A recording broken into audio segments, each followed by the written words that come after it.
Ang title po ng ating pag-uusapan ay Stupid Love. Parang may tono na, Stupid Love. So isang maling pag-ibig, isang maling pagmamahalan, or isang maling desisyon ng pag-ibig.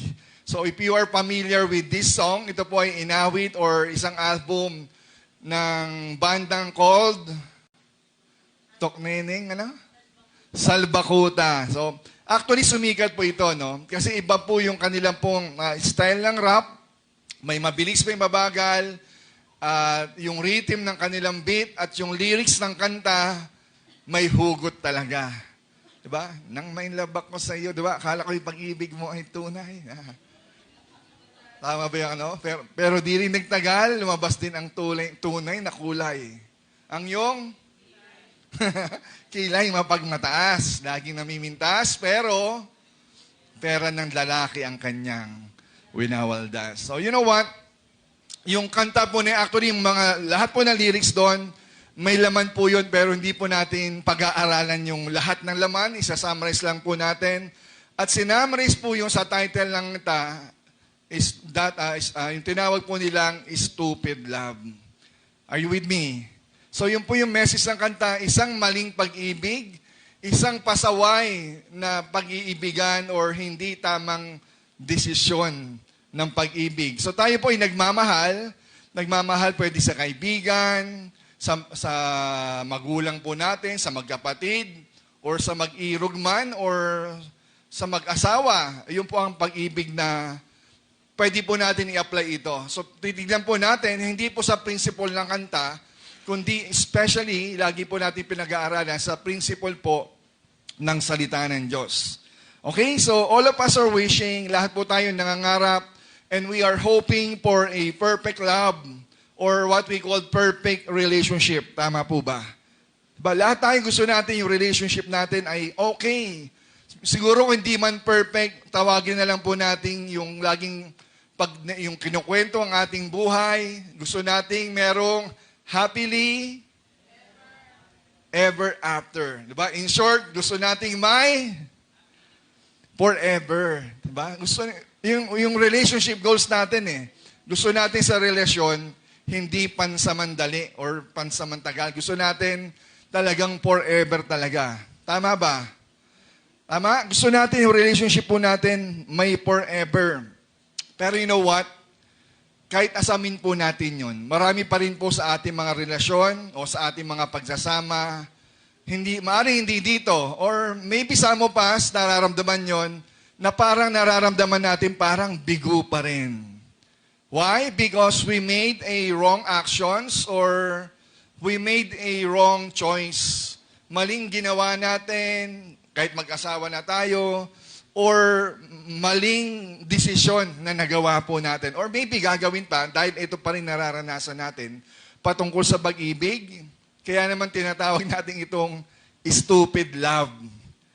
Are you with me? So bakit siya stupid? Kasi madalas, kapag tinamaan tayo ng kilig, di ba? Talaga, iba ang dating pag kinilig ka Di ba? Lahat ay gagawin mo Di ba? Bisan nawawala tayo sa logic. Pag sinabing logic, nawawala tayo sa tama. Ito yung logic, ito yung basic. Pero dahil kinilig ka, lahat ay babanggain mo. Wala kang sasantuhin. Di ba? Lahat ay kaya mong abutin. Why? Because sabi mo, in the name of love. In the name of kilig. Nagmamadali tayo. At kapag tayo kinilig, or kapag tayo what we say, in love na parang malabo, in lababo, diba? Pag in love tayo, we rush into many things, at kadalasan pag nagmamadali tayo, we ignore the red signals. We ignore the red flags. Ang daming red flag ng pag-ibig. Na minsan ayun yung, kapag nilabag po natin yung red flag, doon po tayo nagiging stupid. Tama? Nagiging hangal tayo. Isang hangal na pag-ibig. Why? Because we compromise many things, and especially we compromise our values. Minsan yung mabuti, hindi na natin ginagawa. Yung tama, hindi na natin ginagawa kasi sabi natin, in the name of love. May kausap ba ako? Tayo po'y manalangin, Amang Diyos, Sa oras pong ito, Lord, we acknowledge your presence. Kinikilala ka namin, Panginoon, na ikaw ang aming Ama, ikaw aming Diyos na buhay na nagtuturo sa amin ng kaliwanagan, nagtuturo sa amin, Panginoon, kung paano kami, Lord, tunay na magmahal. Ama, sa oras pong ito, dalangin po namin, God, na itama mo, God, ang aming perspective, itama mo, God, ang aming pananaw. Lord, hayaan mo, God, ang banal na Espiritu, ang magtuwid sa amin. Ikaw, Panginoon, ang magbago at magturo sa amin, Lord, ng tamang pag-ibig. Panginoon, dalayan ko, anuman, God, distractions, ang nasa bawat isa, Lord, I pray, let your presence be here. Panginoon, ikaw ang manguna, ang maggabay, maghanda ng aming puso, God.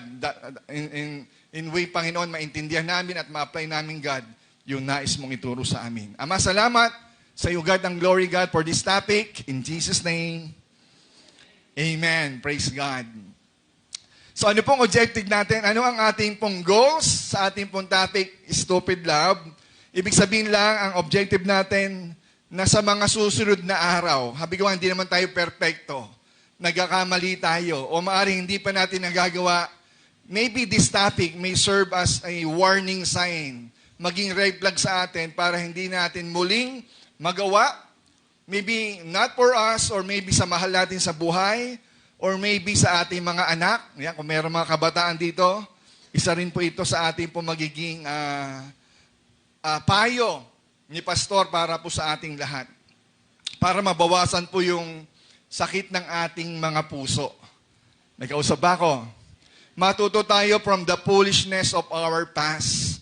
Yung mga past mistakes natin pagdating po sa pag-ibig. Sino po nakaranas ng mga hurts? Mga broken-hearted, na-busted, nagkaroon ng problema. Diba? Para, ang objective natin, para hindi na tayo kakanta ng aray, naku. Tara. Ang sakit naman ng ginawa mo. Sana hindi na po tayo kakanta ng sakit sa puso. Diba? Minsan, pag may mga iba sa atin, hindi dito, pag naranasan yung sakit, talagang iba yung kanilang move na gagawin. Tama? Minsan nakakabalita tayo, may mga umaakit ng poste, umaakit ng MRT, LRT, di ba? At bigla na lang tatalon dahil sila po ay nasaktan. So mahalaga po ang mensahe na to para maging warning po sa atin at maging sa mga mahal po natin sa buhay. So kindly share this message, share this live stream sa ating pong mga kaibigan, sa wall nyo po, share po natin ito para maging paalala po sa bawat isa. Okay? Today, we will learn that God didn't design love to make us stupid. Hindi po dinisenyo ng Diyos ang pag-ibig para maging stupid lang. Aalisin na po natin yung kantang Stupid Love. Kundi papalitan natin na ang plano ng Diyos hindi to make us stupid, but to make us holy. Ang plano ng pag-ibig, gawin tayong mapagmahal, gawin tayong banal. Amen po ba? Gusto ng Diyos maging maayos po tayo, especially sa larangan po ng pag-ibig. Why? Ang idea po natin, love without wisdom leads us to wounds. Ang pag-ibig minsan na walang karunungan ay nagdudulot lang ito ng maraming sakit. Tama po ba? Amen? Akala natin, in the name of love, basta mahal mo, gawin mo lang. Walang mali sa pag-ibig. Actually, maraming nagkakamali sa pag-ibig. Kung ang pananaw natin sa pag-ibig ay mali. May kausap. Now, magbibigay lang po ako ng 5 puntos sa tanong na, why or when does love become stupid? Hindi ko na po nilagay dyan. Sasagutin na lang natin. Kailan nagiging hangal ang pag-ibig? Kailan nagiging mali o bakit namamali ang ating pag-ibig? When does love become stupid? Gusto niyo ba malaman? 5 lang po muna. Are you ready? Number 1, love becomes stupid. Nagiging stupid po ang ating pag-ibig when we love out of desperation and not of conviction. Kapag tayo po ay nagmahal, base na sa ating desperation or naging desperado na tayo. Nagiging stupid ang love kapag ang motivation po natin, motivation mo sa pagpasok ng relasyon ay tinatawag po nating takot. Sabihin nyo nga takot. Yan. Ang takot po is a desperate move or it is a desperate action. Yes, fear is appealing, pero kapag ginawa mo na ang isang bagay na may kasamang takot, desperado ka na. Bakit takot? Maybe you are fear of being left behind. Feeling natin kasi dahil napag-iiwanan tayo, nagiging desperado tayo. Takot tayo mapag-iwanan ng mga classmate mo. Diba? Parang ngayon, may JS prom. Diba? Meron JS prom. May mga Valentine's date. Ba't sila meron na? Dahil wala ka pa, nagmamadali tayo. Kasi natatakot tayong mapag-iwanan. We are yung tinatawag ng young people, the fear of missing out. FOMO kung tawagin, tama po ba? Ayaw natin na pag-iiwanan, that's why yung ating pong ginagawa sa larangan ng pag-ibig, desperado na tayo. Yung iba sa atin, takot tayong lumagpas sa kalendaryo, takot tayong lumagpas sa bingo, takot tayong lumagpas sa loto, di ba? Yung mga number doon. Minsan, because of that fear, gumagawa tayo ng desisyon na hindi mo naman talaga pinaghandaan. Are you with me? Or natatakot tayo, baka kasi dahil sa atin, pagtanda ko, walang mag-aalaga sa atin. Yung ba ang purpose ng love? Para meron lang mag-alaga sa'yo? May kausap pa ba ako? Sinasabi ko lang po ito para maging matalino po tayo. Especially mga kabataan. Huwag tayong desperada o desperado. Amen po ba? Kasi kapag desperado tayo, nawawala yung ating pong standards. Nawawala po yung ating pong measurement. Nawawala yung ating paninindigan sa tama. May kausap pa ba ako? Baka ang dahilan na lang natin dahil wala na tayo sa standards, ang linyahan mo na lang, kahit sino na lang. Kahit sino, basta meron. Ganun na ba tayo? It's a desperate move. Di ba? Pwede na yan. Lamansyad na rin yan. Di ba? Hindi na tayo choosy. Kapatid, kahit nagkakaedad tayo, huwag nating ibaba yung standards natin ng kabutihan, ng katwiran, ng kabanalan sa pagpili ng ating mga kasama. May kausap ba ako? Diba? Testingin mo na lang, baka yung kasama natin, hindi ba't may mga regrets tayo? May mga regrets tayo? Siguro kung ganito pa ginawa namin, siguro kung naghintay pa kami, siguro kung nag-aral muna kami na maigi, hindi ka agad kami, siguro mas maganda. Are you with me? Hindi ko sinasabing you regret your husband and wife, meaning, ituro natin sa susunod na henerasyon, sa ating mga anak. Kung tayo man ay nagkulang, wala na tayong magagawa. Mag-asawa na kayo, hindi mo pwedeng ibalik yan sa nanay niya. Kasi you aren't married. May kausap pa ba ako? Alisin na po natin yung kahit sino na lang, lamantiyan din yan. Or kahit hindi Kristiyano, kahit hindi believer, basta ako na lang ang bahalang mag-disciple chicks. Dadaanin ko muna siya sa evangeligao. Diba? Dinadaan natin gano'n, no? Minsan, yung word ni Lord, dinededma natin, masunod lang yung ating pong desperate emotions. Dapat we move beyond feelings. Huwag natin sundin yung laman ng emotion natin kasi pag tumibok yan, alam mo yun eh. Hindi lahat ng tibok tunay na pag-ibig. Kadalasan po niya, nagsisimula yan sa infatuation or puppy love. Lahat ng yun ay paghanga. Kapag maganda itsura niya, it doesn't mean mahal mo siya. Nagandahan ka lang sa kanya, magaling siyang kumanta, maganda boses niya, magaling siya magsalita, maganda siya manimit. Lahat ng yun ay paghanga. Hindi ka dapat magmahal base lang sa paghanga or crush. Tama, kasi madalas yung may crush, nagka-crush. Tama? So dapat maging matalino. Dapat hindi desperate, kundi dapat palitan natin. Conviction. Sabihin nyo nga, conviction. Huwag desperado, kundi lumakad tayo, magmahal tayo base sa conviction ng Diyos, ng banal na Espiritu sa atin, ng Word of God, ng principle ng salita ng Diyos. Amen.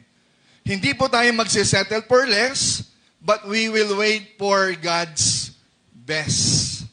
Magkausap, we are not settling for less, but we are waiting for God's best. Pwedeng ilagay yun, ano? Hindi ko na nilagay dyan. So ito po ang quote natin. Ang taong may conviction, hindi natatakot maging single.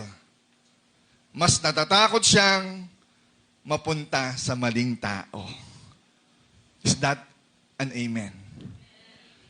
Ang taong may conviction, ang Kristiyanong may conviction sa puso, hindi yan takot maging single. Di ba? Kung mapupunta naman siya sa maling tao, huwag tayong desperado.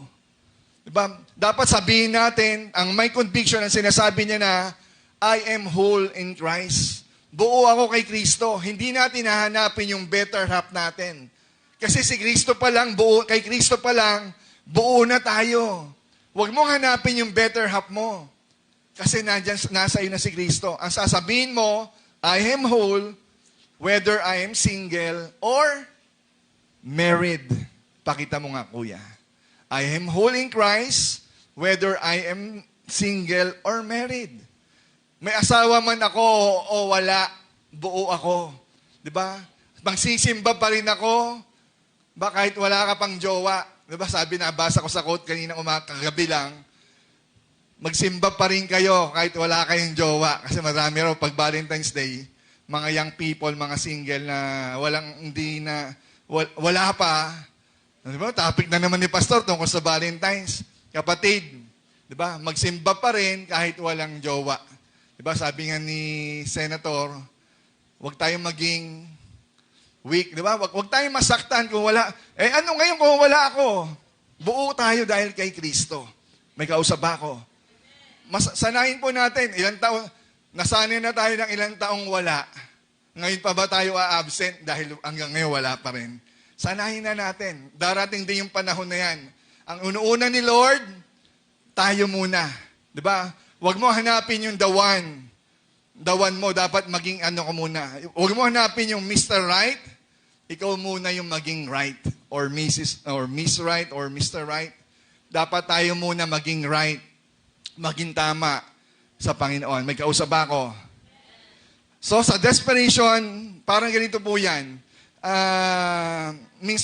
Sa pagka-desperado po natin, minsan, kahit maruming tubig, pinipilit nating inumin.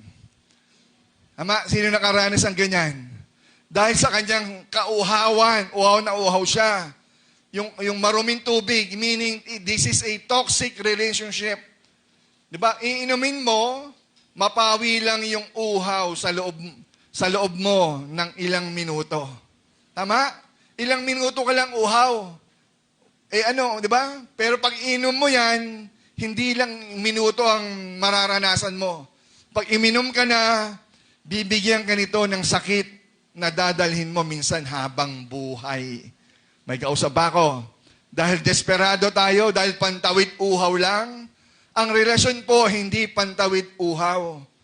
Minsan ako, nung kabataan ko, yan ang pananaw ko. Pasko na, malamig na ang panahon. Valentine's na, kailangan ko na magkaroon ng bago. Tama? Hindi siya real love. Ginagawa mo siyang pantawid, which is wrong. May kausap ako. Ang pakikipag-ibigan ay hindi pantawid, hindi pampalipas. Ito ay commitment o isang relasyon. Huwag mong ipagpalit ang maruming tubig sa habang buhay mong, paghihirap o sakit. May kausap ako. Remember Esau? Nakita niyo yung picture na yan? Si Jacob at si Esau. Si Esau ang mas matanda, ang panganay, at si Jacob naman ang bata. Minsan nangaso si Esau at pagdating niya, uhaw na uhaw siya, gutom na gutom siya. Tapos nakita niya si Jacob, nagluto ng soup number 5. Anong soup ba yun? Bahala na kung anong soup yun. Chicken soup, beef soup. Pero itong si Esau, siya dapat yung magmamana para sa kanya yung birthright eh. Sa kanya yung mana ng kanyang amang sino ba tatay nila? Esau and Jacob. Sino tatay nila? Nakalimutan na tuloy eh. Sino po? Ayan, tahimik na. Tama? So nakalimutan, di ba? Ibig sabihin lang, huwag nating ipagpalit yung ating pong, yung karapatan po natin, yung mana natin, ipagpapalit mo para lang sa isang sabaw. May kausap, sabaw lang yon. Makainom ka, tiisin mo na. Huwag mo ipagpalit yung isang malaking blessing para sa isang temporary satisfaction. May kausap ako. Huwag mo ipagpalit yung iyong dangal para sa isang panandaliang kasiyahan o relasyon. Amen po ba? So ang reflection natin, sino rito ang umiinom ng maruming tubig ngayon dahil lang sa takot niyang mauhaw? Di ba, minsan baka tayo ganyan, may basong gumamit, hindi mo alam kung malinis, baka uminom doon, patay na, o may mga ubo, tapos iinumin mo pa rin. Are you with me? Nagigets po ba ako? Amen. Ibig kong sabihin, huwag natin ipagpalit yung panandaliang uhaw natin para sa pangmatagalang plano ng Diyos sa atin. Amen? That's number 1. Don't be desperate, but lead by, love by conviction. Number 2, when love ignores the voice of accountability. At tayo po ay nagiging stupid kapag tayo po ay nagmahal na ini-ignore natin yung what we call voice of accountability. Sabihin nyo nga, accountability. Yan. Ibig sabihin, may mga tao na accountable tayo. Hindi tayo accountable for ourselves alone. May mga taong nakabantay sa atin, nakapaligid sa atin. May kausap. Minsan, meron tayong naririnig na love is blind. Diba? Ilang katagan na yan. Ang pag-ibig daw ay bulag. Maaring sa'yo bulag. Kasi minsan, paano niya naging girlfriend yun? Ang itsura niya, ang height niya, tapos sila. Nakakita na ba kayo ng ganon? Ang gara, pero nag-iibigan sila, isang maitim at isang maputi. Pero nagkatuluyan. Hindi po si Ari sa kasinira yun, ha? Diba? Nagkatuluyan pa rin. That is not blind. Pero minsan, totoo naman na parang sa kanila, love is blind, but people around you are not blind. May kausap ba ako? Anong ibig kong sabihin? Nagiging stupid ang love kapag ang tingin mo sa payo ng magulang mo, ang tingin mo sa payo ni pastor, sa payo ng mga godly friends mo, ay paninira lang ng trip mo at hindi protection. Ganun ba ang tingin natin? Diba? Love is blind, pero tapos ang dahilan natin, bad trip yung magulang ko eh. Lagi na lang kontrabida. Si pastor, ganun din, lagi nagsasermon. Hayaw kaming bigyan ng laya. Yung kaibigan ko, sinusumbong pa ako. Imbis na protection ang makita natin, ang nakikita natin, bad trip. Diba? Tinatanggalan tayo ng saya. And that is what we call the voice of accountability. Hindi natin napapakinggan kasi bulag nga yung pag-ibig natin. Diba? Bulag yung mata natin sa pag-ibig at dineded ba naman natin yung boses na naririnig natin sa katabi natin. Are you with me? Minsan ang emosyon ay parang what we call pink glasses. Pakita mo nga yung pink glasses na yan. Ang emosyon po natin ay nagsisilbing parang pink glasses. Diba? Kapag suot mo ito, lahat ng red flags, diba, na nakikita mo ay nagiging pink flags na lang. Kasi naka-pink glasses, sunglasses ka eh. Diba? Pink glass ka eh. Kaya kahit red yan, ang tingin mo pink. Nakulay ba to? Better to get kulay pink. Buhay, kasi naka-pink glasses tayo. Amen? Hindi mo makita. Ibig sabihin, tayo po yung naka-pink glasses. Hindi mo makita dahil lunod na tayo sa kilig. Minsan, kaya nga sabi nila, ang tao nagiging bobo sa pag-ibig. Sorry for the word. Diba, minsan may ganon? Ano ka ba? Ang tanga-tanga. Diba yung word? Ang tanga-tanga mo. Hindi mo ba nakikita? Love is blind nga eh. Love is blind for you. Pero sa nakapaligid sa'yo, alam nila yon. May kausap. Nakikita ng nanay mo ang totoo. Nakikita nila na hindi ka na nagsisimba dahil doon. Nakikita nila na lagi ka na lang umiiyak, pero mahal mo pa rin. Nakikita nila na binabastos ka na, pero ikaw, hindi mo pa rin makita. Love is blind nakapink sunglasses ka kasi. Amen? Why? Because you ignore their voice. You ignore the voice of accountability. Sabi nga ng Proverbs 15 verse 22, nabibigo ang mga plano kung walang payo. Ngunit nagtatagumpay kung maraming tagapayo. Kapatid, ang dami na nagsasalita, ikaw na lang ang tanging kumukontra. Lahat na nag-agree, tanging ikaw na lang ang nagde-depend. May kausap ako. Maybe we wear a pink glasses or we do not hear the voice of accountability. Bulag na pag-ibig. Blind love. May kausap pa ba ako? Naintindihan po? So ano ang danger? Kapag sinabi mo, hindi nyo lang kasi siya kilala.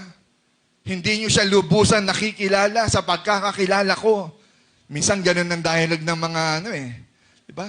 Mga defensive At doon po nagsisimula ang pagiging stupid. Ikaw na lang ang tanging sumasagot niyan. Lahat kami, eto na. Kita na, may datos na, nakikita na, pero dinidepensahan mo pa. Iniisip mo na mas matalino ka sa collective wisdom ng mga taong nagmamahal sa iyo. Naranasan niyo ba yan? Para kang si Romeo at Juliet. Lahat kontra na pero pinagpatuloy niyo pa rin. Tama? Minsan si God inaalaw na lang yun by grace. Diba? Pero actually in reality, kung kontra yan sa salita ng Diyos, dapat hindi mo yan ginagawa. Pwede magkontrahan tayo kung saan kayo kakain, Jollibee o McDo. Pero ang Biblia ay sabi, anak, wag yan. Bawal yan, wag mong hawakan yan. Pero ikaw, ipaglalaban mo pa kasi piling mo, hindi nyo siya kilala. May kausap. Imbes na red flag ang makita mo, ang nakikita mo, red carpet. Uy, sweet. Di ba? Red flag yan. Kapatid, wag mong lakaran yan. Hindi yan red carpet. Dito mamaya, pwede tayong maglagay ng red carpet dito. Pero kung red flag yon, please, wag mong lakaran. May kausap? Why? Because God often uses no of others to save you from a lifetime of oh no. Amen? Minsan si Lord ginagamit ang no ng iba para pigilan tayo sa mahabang buhay na oh no. Oh no. Minsan, ibig sabihin, masaklap na buhay. Sana matuto tayong makinig. Huwag tayong maging bulag. Maaring ikaw ay bulag kasi in lababo ka, pero yung mga katabi mo, kita nila ang buhay mo. May kausap. Amen? Madalas, isolation is the enemy's strategy. Yung pagiging isolated natin, yun yung unang stupid love na nangyayari, na ina-isolate mo yung sarili mo, diba? Ilalayo ka sa mga taong nagsasabi ng totoo. Amen. You isolate yourself. Kampi-kampi kayo dyan. Dito na lang ako, lalayo ako. You isolate yourselves. At kapag nangyari yon, kapag ang partner mo na nagsasabi ng, huwag ka na sumama dyan sa mga pa-church na yan. Ang dami nilang sinasabi. Mga pakialamero sila. Yung pastor nyo, nakikialam pa sa pag-ibig natin. Tama? Bakit kailangan pa magpaalam sa parents? Matagal naman natin ginagawa na to. Mag-ingat po tayo sa mga ganong linyahan. Marami nang nasirang tahanan dyan. Hindi lang, tama? Kapatid, iwasan po natin. Makinig po tayo sa voice of other people. The voice of accountability. Amen. Tama? Ang biktima ay madaling makuha kapag isolated. Kapag tayo nag-iisa kahit sa simbahan o saan mang aspeto, minsan okay maging mag-isa. Pero kung lagi kang mag-isa, isolated, doon tayo nawawalan ng support system. Nawawalan tayo ng tamang payo. Kasi in-isolate mo ang sarili mo. May kausap. In-isolate mo yung sarili mo sa kaibigan mo. In-isolate mo yung sarili mo, diba, sa life group mo. In-isolate mo yung sarili mo sa simbahan mo. So, sino nang kakausap sa'yo? Tagalabas, ibang tao, may kausap. Transparency brings safety. Diba? Kung naging transparent po tayo, nandoon yung safety natin. Amen po ba? Kasi kadalasan ng mga hindi pinapakilalang relasyon, wala sa liwanag yon. Kapag may relasyon kayo, kayo lang ang nakakaalam, it's dangerous sa buhay po natin. Dapat ang relasyon, kung magmamahal ka talaga, hindi yan tinatago. Ba't tinatago nyo? Nagmamahalan pala kayo eh. Ba't tinatago? Kasi nasa kadiliman. Kung tama ang pag-iibigan, nasa liwanag dapat yan. Hindi tinatago sa nanay, sa tatay, di ba? Kay pastor, di ba? Hindi naman alam ni pastor eh. May kausap ba ako? Nagigets? Lagay po natin, ang stupid love ay allergic sa correction, pero ang smart love, naghahanap ng instruction. Amen. Lagi yan. Ang mga stupid love, ayaw niya ng koreksyon. Diba? Pero ang talagang matalino at nagmamahal, naghahanap yan lagi ng instruction. Hindi tayo nang gagaling-galingan. Matanda na yung magulang mo. Diba? Alam na nila ang tama at mali. Hindi man sila kasing talino mo academically, pero marami na silang alam kaysa sa'yo. Papunta ka pa lang, ba? Rumesbak na sila. Di ba? Alam na nila ang lahat. Hindi na bago sa kanila ang mundo. Amen po ba? Bago lang yung iPhone mo, pero ang mundo, kilala nila ang galawan. Amen. Number 3, dalawa na lang. 3 na lang pala. Stupid love, nangyayari when love compromises your destiny for a date. Kapag kinokompromiso natin yung ating destiny kapalit ng isang date. Yan. Maraming nakipag-date ngayon, kahapon, at ngayon nagde-date pa rin. Baka ang iba rito, wala ngayon, baka nasa date. Amen? Ang pag-ibig, ang love po dapat maging fuel. Diba? Fuel po yan para sa calling po natin. Ang love po, diba, ibig sabihin, hindi siya dapat maging fire extinguisher. Napapatay po ng apoy natin sa paglilingkod natin sa Lord. Amen. Ang pag-ibig dapat maging fuel. Amen? At hindi maging fire extinguisher. Ang problema, marami dahil in the name of love, nagiging fire extinguisher, yung kanilang pag-iibigan, pumapatay ng apoy sa Panginoon. May kausap ba ako? Ang ibig ko sabihin, any love, di ko na nilagay dyan, any love that pulls you away from your calling is not love, but your idol. Amen? Lahat ng sinasabi mong pag-ibig na ilalayo ka nito sa Panginoon, ito po ay hindi tunay na pag-ibig, bagkus. Ito po ay iyong idol or sinasamba mo na siya. Amen? Iba na yung priority mo, and that is your idol.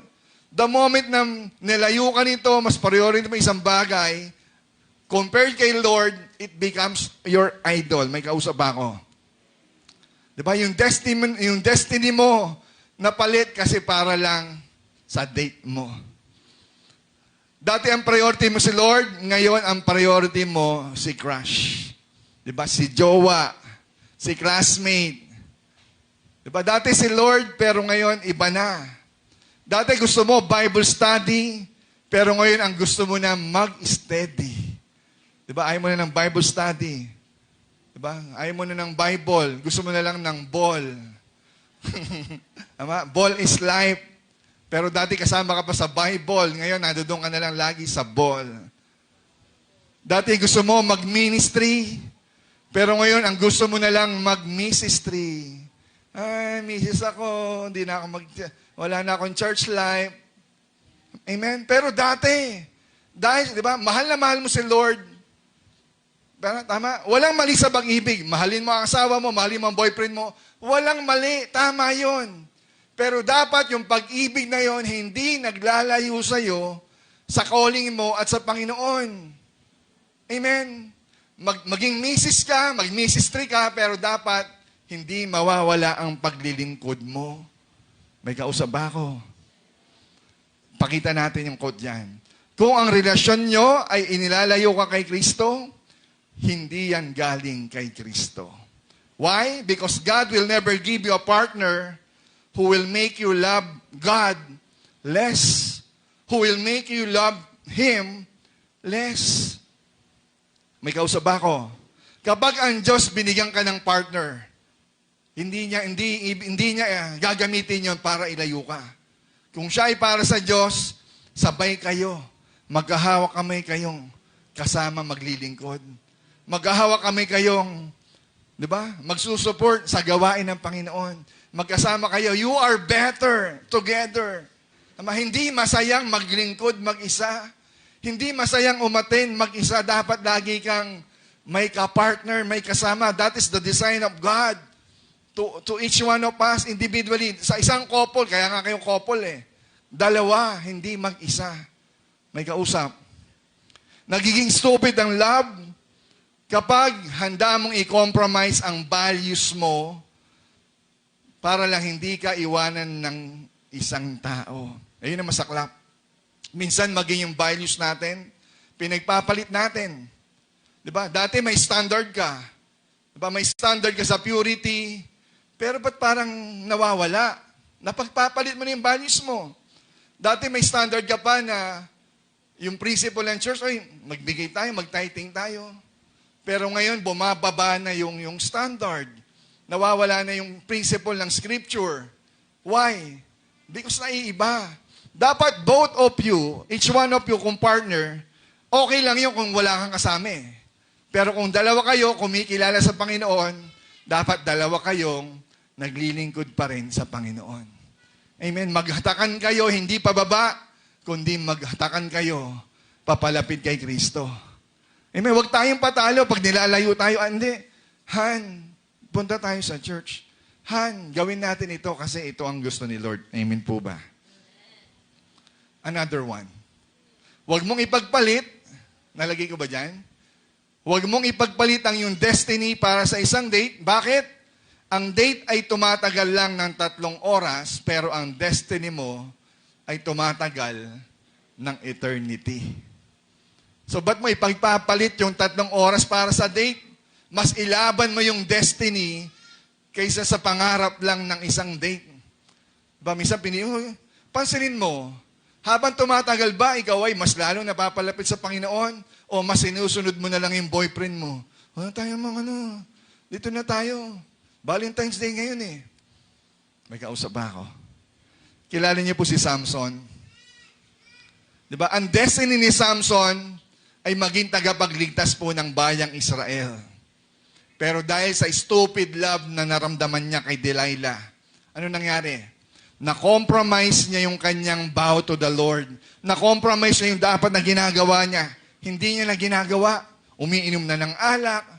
Diba? Nakikipagrelasyon sa hindi niya dapat karelasyon. Iba-ibang nasyon, iba-ibang babae na pinagbabawal ng Diyos. Hindi niya na nagagawa. Na-compromise. And then what happens? Nakalbo. Tignan mo ang katabi mo. Diba? Pag nako-compromise natin ang utos ng Lord, nakakakalbo. Nakakakalbo talaga. Nakalbo siya ng lakas. Hindi lang ang buhok niya nalagas, pati ang lakas niya nawala dahil sa pagsuway. Amen po ba? Ano nangyari sa kanya? Yung mission niya, nung nakalbo na siya, yung mission niya, hindi niya nagawa. Nagtulak na lang siya sa gilingan. Alam niyo yun, di ba? Paikot-ikot lang siya ron, nanggigiling siya ng mga anong dapat gilingin dyan, ng mga buto-buto, ng mga kahoy. Yung lakas niya nauwi sa gilingan, panggiling lang ba siya? May buti kaya ata. Amen? So anong challenge? Are you willing to lose your hair, kagaya ni Samson, mawala ang spiritual strength mo, just to keep your Delilah? Ipagpapalit mo ba ang calling mo, ang lakas mo, para lang sa isang Delilah? That's the question. As reflection. Ang tanong dyan, mas madalas mo bang ka-chat si crush kaysa kausap si Lord sa pananalangin? Saan na ngayon nauubos ang oras mo? Yan ang tanong para sa lahat. Hindi lang ito tungkol sa pag-ibig. Sa pag-ibig mo sa partner mo, ito rin ay katumbas ng pag-ibig sa Panginoon. Saan napupunta ang mas mahabang oras mo? Ang linggo mo, saan nauuwi? Sa sabon? Sa tubig? Diba? Saan nauuwi ang oras mo? Yun ang pag-ibig mo. Yun ang Diyos-Diyosan mo. Ang Diyos-Diyosan, hindi lang ribulto. Ang Diyos-Diyosan, kung anong mas minamahal mo, kapalit ni Kristo. Amen. Natututo po ba? Pang-apat, dalawa na lang. Kailan nagiging stupid ang love? When love invests in potentials, but ignores the reality. Diba? Nag-e-enjoy tayo, oy, may potential to, pwede to, malaki to. Diba? Malaman to, yummy to. We invest on potentials, but we forgot the reality. Nagiging stupid ang love kapag pinakasalan mo ang isang tao dahil lang sa alam mo na magbabago siya. Minsan na yun yung pangako, no? Bulag tayo sa kung ano ngayon dahil nakaka-focus tayo sa salitang balang araw, magiging okay din yan. Diba? Yung salitang balang araw kasi may potential. But we forgot the reality. You know what? Marami na po lumapit sa akin, sa amin, ni Pastora Tina. Pastor, akala ko po kasi okay siya eh. Akala ko po kasi magbabago siya. Akala ko po kasi magiging seryoso na siya nung, diba? Yeah, diba? Sabi ng kanta, maliit na butas. Diba? Konting dumadami. Akala natin, yung salitang akala, marami nang namatay sa maling akala. Amen po ba? Kapatid, huwag tayo pong umasa sa potensyal. Huwag tayong tumingin lang sa potensyal. Tignan mo rin yung talagang realidad. Kung nakikita mo ang isang tao, lalo't hindi mo pa asawa, pinag-aaralan yan. Hindi dahil pogi, may abs, diba? May bicep, may tricep, may legs, may muscles, ay potential na. May dimple, diba? Puting ngipin, singkit, potential na. Diba? May kausap ako. Why? Because courtship is for observation, not for transformation. Ang pag-iibigan, ang ligawan, ito po ay obserbasyon. Diba? Ang dating is an observation. Hindi po ito transformation. Kapag nililigawan ka niyan, it doesn't mean siya na. May kausap ba ako? Kaya, nanliligaw pa lang yan eh. Kung nakikita mo po, what I mean, dapat marunong ka mag-observe. Diba? Sa pag-iibigan, dapat ino-obserbahan mo na. Kung ngayon pa lang tamad na, kung ngayon pa lang babaero na, kung ngayon pa lang bastos na sa magulang, sa totoo lang, yan ang realidad. That's the reality of life. Wag tayo magbabago rin yan pag mag-asawa na kami. Natuto na ba tayo? Kaya marami na naghiwalay, marami nang bituin, dumapo sa isang babae. Dahil ang salitang, akala ko kasi okay na siya eh. Akala ko kasi hindi na siya maninigarilyo. Akala ko kasi hindi na siya lasinggero. Akala ko kasi hindi na siya gagamit eh. May kausap ba ako? Huwag mag-invest sa potensyal, kapatid. Diba? Dapat kailangan natin ng proof, prueba. Don't look for potentials. Look for, sabihin nyo nga, patterns. Diba? May patterns yan eh. Ang buhay ng tao, huwag mong tignan yung potensyal. Tignan mo yung patterns. Ano yung patterns? Yung lagi niyang ginagawa kasi yun ang buhay niya. Amen po ba? Kung ang buhay niya bastos sa magulang, asahan mo pag mag-asawa na kayo, mararamdaman mo pa yon. You know what? Ang lalaki pag nanligaw, lagi yan, one foot forward. Laging pogi ang papakita niyan. Pag magkasama na kayo sa isang bubong, nandoon ang lahat ng demonyo. Totoo, tama po ba? Lahat ng kademonyo, kahit sabi mo ng, Kristiyano naman kami. Yes, Kristiyano kayo. Pero pag magkasama na kayo sa isang bubong, nandoon ang tunay na buhay, ang realidad. Nakita mo yun. Actually, nakita mo na yun eh. Maging matalino ka lang. Look the patterns. Tignan mo yung pattern ng buhay niya. Amen? Para po tayong bumili ng, diba, parang nag-buy and sell ka ng bahay. Di ba sabi mo dahil excited ka magkaroon ng bahay, kahit second hand binili mo, butas ang bubong, diba, sira ang alulod, binabaha. Sabi mo, gaganda rin yan, paparenovate ko. Diba? Magayon tayo di ba, pag ano, sasakyan ko, second hand ko binili, gaganda rin yan. You know what? Ang problema, hindi mo pwedeng i-renovate ang puso ng tao. Bahay pwede. Pero ang tao, sasabihin mo, i-renovate ko to, babaguhin ko to. You know what? Hindi mo kaya yan. Only God can do it. Hindi mo pwedeng baguhin ang puso ng tao dahil tanging Diyos lang ang makakagawa niya. Ang tanong, Diyos ka ba? Kaya nga, ang buhay natin, ang hirap-hirap baguhin ng tao eh. Tapos ikaw, misis, pinipilit mong awayin ang mister mo, pinipilit mong maging Diyos, si Diyos niya, si God niya hindi magawa, ikaw pa. What I'm saying is, look the patterns.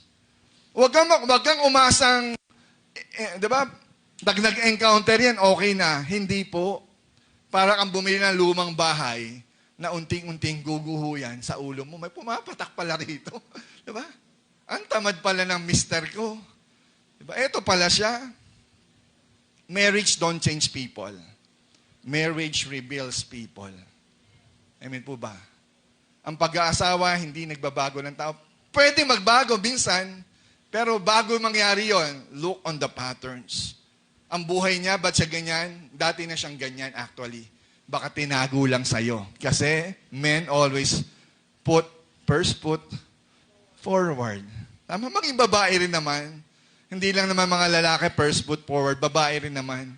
Pinapakita lang kung ano yung maganda, pero yung mga chismis ng sarili, ng ano niya, nakatago. Nasa iba pala. Pag wala na si mister, doon, alam mo ba? May kausap pa ba ako? Marriage is a partnership. Kapatid, ang pag-aasawa, it is a partnership. This is not a rehab center.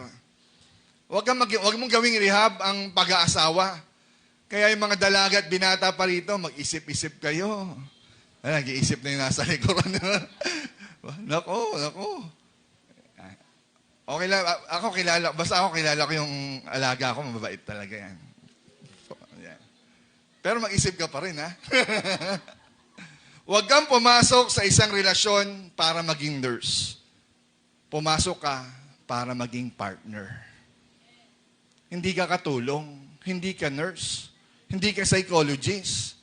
Pag pinasok mo ang isang relasyon, boyfriend, girlfriend o pag-aasawa, ang hinahanap mo partner, hindi yaya, hindi bodyguard. Amen. Hindi tubero. Partner talaga. From sickness in health, diba? From good and poorer, kahit sa aspeto, partner tayo. We are better together. Amen. Proverbs 22 verse 3. Nakikita ng matalino ang panganib. Tignan mo ang katabi mo. Nakita niyo na ba? Nakikita ng matalino ang panganib at siya'y nagtatago. Ngunit ang mangmang ay nagpapatuloy at nagdurusa. May butiki. Diba? Pag matalino ka, kapatid, sana maging matalino tayo. Habang mga dalaga at binata pa lang tayo, tignan mo yung pattern ng manliligaw mo. Pogi nga pero hindi naman nagmamano. Pogi nga pero hindi naman nagte-text. Pogi nga pero hindi nagpaparamdam. Lagi nakikipag-away. Laging umiinom. Gusto mo kasi pogi, kapatid, there are patterns. Sana matutunan mo yun. Amen po ba? Kung talagang Kristiyano ka at sumusunod po tayo sa Bible, kung ang manliligaw mo o ang maging partner mo, manliligaw niya lang, kung talagang Kristiyano ka, ikaw Kristiyano ka, babae ka, at sumusunod ka sa salita ng Diyos, malinaw dapat ang Biblia sa'yo. 2 Corinthians chapter 6. Verse? What? 14. Pakibasa nga, sabay-sabaw. 1, 2, 3, go.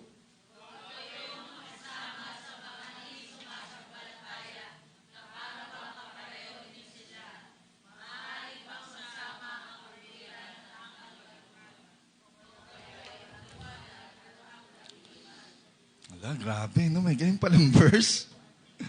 May ganyan palang salita. Don't be yoked together with unbelievers. Huwag tayong makipamatok sa hindi mo kaparehas ng pananampalataya. Amen? Kung hindi kayo Kristiyano, okay lang. Di naintindihan eh. Pero kung Kristiyano ka na at wala ka pang asawa, ang command ng Bible, huwag tayong makipamatok. Hindi po yung business partners lang. Pang life po yan, magbiyenan po ang tawag dyan. Maaari ba magsama ang katuwiran at kadiliman, yin-yang? Ba? Liwanag at dilim, hindi po pwede magsama. Amen po ba? Ang katuwiran at kalikuan. Dapat, kung tayo po ay maghanap ng kapartner mo, parang isang baka o kalabaw, hindi pwedeng pares mo kayong baka eh. Dapat pares kayong ng lakas. Pares kayo ng mission. Parehas kayo ng vision. Kasi kung magkaiba kayo ng mission, yung asawa mo gusto maglingkod, ikaw gusto mo magsabong, problema yan. Masakit sa ulo yan. Kaya ayan ang command ng Scripture. Huwag kayong makipamatok. Huwag kayong makisama sa di sumasampalataya. Na para bang kapareho nyo sila. Never. Kailanman hindi kayo parehas. Minsan parehas lang kayo ng likes, pero kung sila ay magkaiba mo ng reliyon, magkaiba mo ng pananampalataya, diba? Huwag mo na kayo magpakasal. Kung girlfriend mo siya, as much as possible, win him or win her. Pero kung hindi, mag-ingat ka, maruha. Bantayan mo ang iyong, diba? Ang iyong bayan, diba? Bayan sinalangan. Huwag kang makipamatok sa hindi mo kaparehas. May kausap ako. Huwag kang maging savior kasi trabaho ni Lord yan. If you don't love God while they're single, actually, don't expect them to love God when they are married. Kung ngayon pa lang hindi nila kayang tanggapin at sumampalataya sa Diyos, mas mahirap yon kapag mag-asawa na kayo. May kausap ba ako? Amen. That's the word. Hindi na po, manghirap na pong baliin po yan. Kasi marami pang verse na susuporta po sa talata po na yan. Diba? Kung mag-asawa ka, namatay ang asawa mo, pumili ka, sabi ni Paul, ng Kristiyano rin. Diba? Kung namatay ang asawa, malaya ka na pumili uli ng mapapangasawa. Pero ang piliin mo, kaparehas mo ng pananampalataya. May kausap. Because believing they will change just because you love them is not faith. It is a fantasy. Tsananana. Pantasya lang po yan. Na naniniwala ka, magbabago rin yan. Mahal ko yan eh, magbabago yan. Akala mo lang yan, pananaw mo yan eh. Pero in real life, diba, in reality, it's just a fantasy. Natututo? Panghuli po, samahan na po ako ng guwapo. Sino ba yun? Si Neon pala, no? Number 5, bakit nagiging stupid ang love? Maybe because when love confuses intimacy with intensity. Baka nalilito tayo, ang akala nating love, ang pananaw natin, kailangan may intensity. O ano ba to? Intensity or intimacy? Para mas malinaw po, bababawan lang po natin. It's just a difference of love and lust. Sabihin nyo nga, love and lust. Yan. Minsan yan ang basihan po natin. Yan ang bantayan. Yan ang measurement po natin. Is it intimacy? It is love? Or it is a yung sinabi natin kanina, lust or intensity. Dapat doon po tayo sa love. Doon tayo sa intimacy. Hindi po tayo sa intensity lang, yung hype lang, yung emotion lang. Actually, lust is just an emotion. Hindi po yung love. Kasi ang love, commitment. Diba? Ang lust, emotion lang yan. Ang love, lahat ng love, it's an action. Ang stupid love, umahabol yan sa intensity. Gusto niya intense eh. Gusto niya yung pang-skin lang eh, panlaman lang eh. Gusto mo laging high yung emotion mo. Gusto mo laging may spark. Laging hot. Kapag walang spark, nanlalamig ka na. Amen po ba? Kapag lumipas na yung init, wala nang natira sa inyo, yun ay intimacy na. Ang intimacy, nagsisimula yan hindi sa lust, kundi sa trust, sa friendship, sa mga values na sinishare. May kausap. Kasi yung iba nakikipag-date. Ba't kayo magde-date? Gusto nyo kasi intensity ka agad eh. Intensity for ka agad, di ba? Nayuyugyug lahat ang katawan nyo, intensity ka agad. Pero you know what? Ang real love, nagsisimula dapat yan sa intimacy, sa pakikipagkaibigan, developing trust, understanding the shared values. Sinasabi mo yung gusto mo, hindi lang sex life ang pinag-uusapan. Pinag-uusapan nyo yung plano mo at plano ng Diyos sa inyo. And that is intimacy. May kausap. Quote, ang kilig ay hindi commitment. Ang physical attraction ay hindi pundasyon. Amen. Huwag niyong gawing commitment ang kilig. Huwag niyong gawing pundasyon ang attraction. Kasi tatanda rin yan. Tataba rin yan. Lolobo rin yan. Babaho rin yan. Mawawalan din ang ngipin yan. Lalabo rin ang mata niyan. Puputi ang buhok niyan. Makakalbo yan. All of those beauty will fade. Kaya huwag niyong gawing pundasyon. Kaya yung iba naghihiwalay yung mag-asawa. Kasi iba na itsura niya eh. Dati katawan niya, pangkama. Ngayon, mukha na siyang, di ba? Mukha ng banig, di ba? Mukha na siyang kama. Ang daming putiki ngayon, no? Kapatid, huwag tayong magmahal base sa atraksyon or base sa kilig, base sa emosyon. Ang tunay na pag-ibig, doon sa intimacy, sa tiwala, sa pagkakaibigan, sa tamang values. Amen po ba? Ang intensity po kasi para lang tayong kumakain sa fast food. Diba? Kung ano makita mo, gusto natin instant. Instant noodles, instant kanin, only rice. Masarap lang lahat sa dila yun. Pero yung sustansya nun, wala. Magugutom ka uli, cup noodles, mga instant gratification, instant sex, di ba? One night stand. That's an intensity. Dapat doon tayo, huwag sa fast food. Kumain naman kayo sa fine dining. Di ba? Doon naman sa lamesang bilog. Yung pagkain matagal hinahanda, dinadaan sa proseso. Mahal ang magbayad. Busog ka. Pati kaluluwa mo busog. Why? Kasi doon proseso ng Diyos yung intimacy. Hindi mabilisan. Dadaan sa proseso. Dadaan sa panahon. Amen po ba? Quote, sex before marriage doesn't build intimacy. It builds guilt. Marami na tayo na obserbahan yan.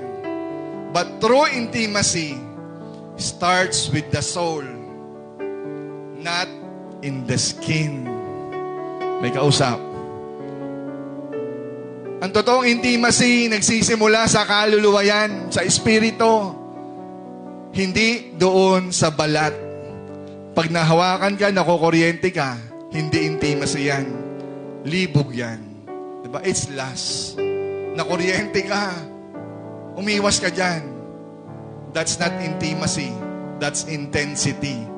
May kausap? Ang tunay na intimacy ay pagkilala. Diba? Ibig sabihin, to be known, magkakilanlan kayo. Hindi lang ang katawan ang nakikita, kundi ang puso, ang pangarap, pati yung kahinaan, nakikita niyan. Kasi sa intensity, gusto niya yung maganda lang sa mata eh. Yung masarap lang sa tenga, yung masarap sa pakiramdam, that's intensity. Kapatid, ang intimacy, ang nakikita niya, hindi ang panlabas, nakikita niya ang puso, ang pangarap, maging ang ating mga kahinaan, kaya niyang tanggapin. May kausap po ba ako? I just want to share a story. Mabilis lang. Kilala niyo si Andy, ko nilagay yung picture na pasensya na po kayo.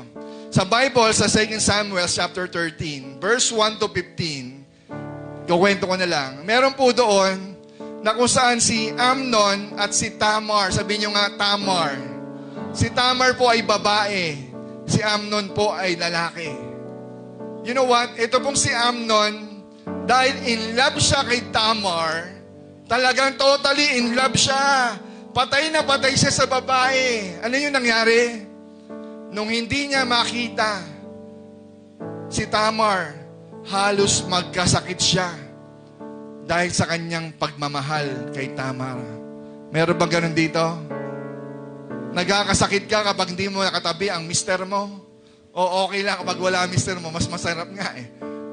Diba? You know what? Ang kwento po ganito, no? In love si Amnon kay Tamar. Patay na patay. G na G. Gigil na gigil. Pero you know what? Gigil na gigil siya, halos magkasakit siya. Pero nung verse 15, ito ang sinabi. Pakita mo nga anak. Verse 15, kinamuhian siya ni Amnon ng higit pa sa pag-ibig na inukol niya sa kanya. Kailan niya sinabi yan? After makuha niya ang gusto niya. G na G. Minsan ang mga tao, totoo pala yan. Nakasulat pala sa Biblia yan. Mahal na mahal ka, patay na patay ka, pero after kang makuha, after isinuko ang Bulacan, ang Bataan, diba? Pati Bulacan, iiwanan ka na lang basta-basta. It hurts, you know. Nakaka-relate? Sinong iniwan dyan, ganun-ganun na lang. After mong ibigay ang lahat, diba? Sinuko mo ng lahat, pero iniwan ka pa rin. That's the danger of intensity without intimacy. Matututo. Kapag nakuha na ang init, bigla na lang manlalamig. Walang spiritual at walang emotional na foundation. Kasi nauwi lahat sa lust at hindi love. Sinasabi niya kasi, yung dahilan nila, if you love me, we will do it. Kung mahal mo ako, patunayan mo nga. Sige nga. Kiss mo nga ako. Sige nga. Sandal ka nga sa akin. Kung mahal mo ako, paakbay ako ha. Kung mahal mo ako, pahawak ka.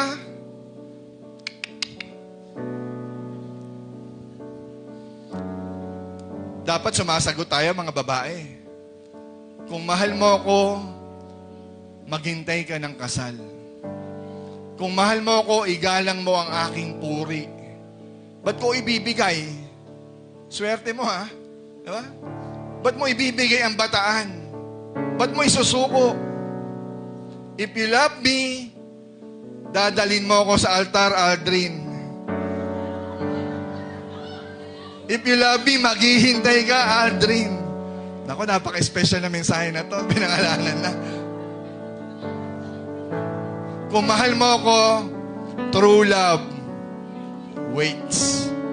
Ang tunay na nagmamahal, hindi na inipin, hindi nagmamadali, marunong maghintay. Mga kabataan, last verse, iwan ko po sa inyo. Song of Solomon pala. Song of Songs. Ang daming verses, 3, pero pare-pareho siya, synoptic siya dyan. Daughters of Jerusalem, mga anak, I charge you by the gazelles and by the dust of the field. I charge you, mga usa, babaeng usa, at lalaking usa, mga batang usa. Sabi ni Solomon, do not arouse or awaken love until it so desires. Mga anak, sabi ni Solomon, pinakamatalinong tao sa balat ng lupa noong araw, huwag mong buhayin ang natutulog mong dugo. Huwag mo munang buhayin ang love na yan, yung infatuation na yan, kasi hindi pa panahon. Mga kabataan, kaya nga tayo mga magulang, kapag ang mga anak natin nanonood ng mga sexy scenes sa TV, anak, huwag mong panoorin yan. Bad yan. Hindi mo pa panahon. Anak, ano yung pinag-uusapan nyo? Ba't nagmumura na kayo dyan?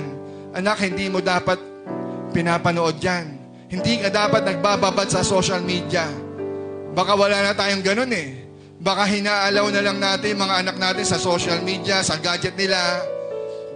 Nakalimutan na natin yung payo.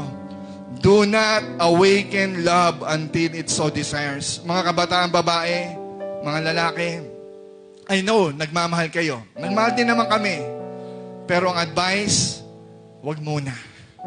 Kung nag-aaral kayo, mag-aral muna. Magtapos, mag-enjoy, huwag magmadali. Darating din yan. Diba kapag ready na kayo, walang tututo sa inyo. Ibe-bless kayo ng magulang nyo, matutuwa ang churchmate nyo, pagpapalain kayo ng pastor nyo. Walang kontra sa relasyon nyo. Huwag lang kayong magmadali. Amen po ba? Pero sa oras lang ito, magmadali tayong tumayo. Mananalangin po tayo para sa Panginoon. May natutunan? Palakpakan po natin ang Diyos sa buhay. Hallelujah. Lord, we give you praise. We give you glory. Pinupuri ka namin, Panginoon. Lord, thank you for your word. Thank you, God, na hindi po kami, Panginoon, maging stupid. Tatapusin po namin ang stupidity, ang kahangalan sa aming Panginoon at ipapasa namin ito, Lord, sa aming mga anak. Magtatayo kami, Panginoon, ng Kristiyanong pamilya na susunod, sasamba at maglilingkod sa iyo. Patawarin mo kami, Panginoon, sa lahat ng aming nagawang mali, nadala kami ng aming mga emosyon. Lord, itama mo po kami. Gabayan, turuan, iwasto. Susunod kami, Lord, sa iyong payo. Susunod kami, Lord, sa aming mga magulang. Lord, hindi namin sila babastusin. Igagalang namin sila. Susundin namin ang payo nila. Lord, for your glory. For your glory. Hallelujah, Jesus. We give you back the praises and worship in Jesus' name. Amen and amen. Hallelujah. Purihin po natin ang Diyos.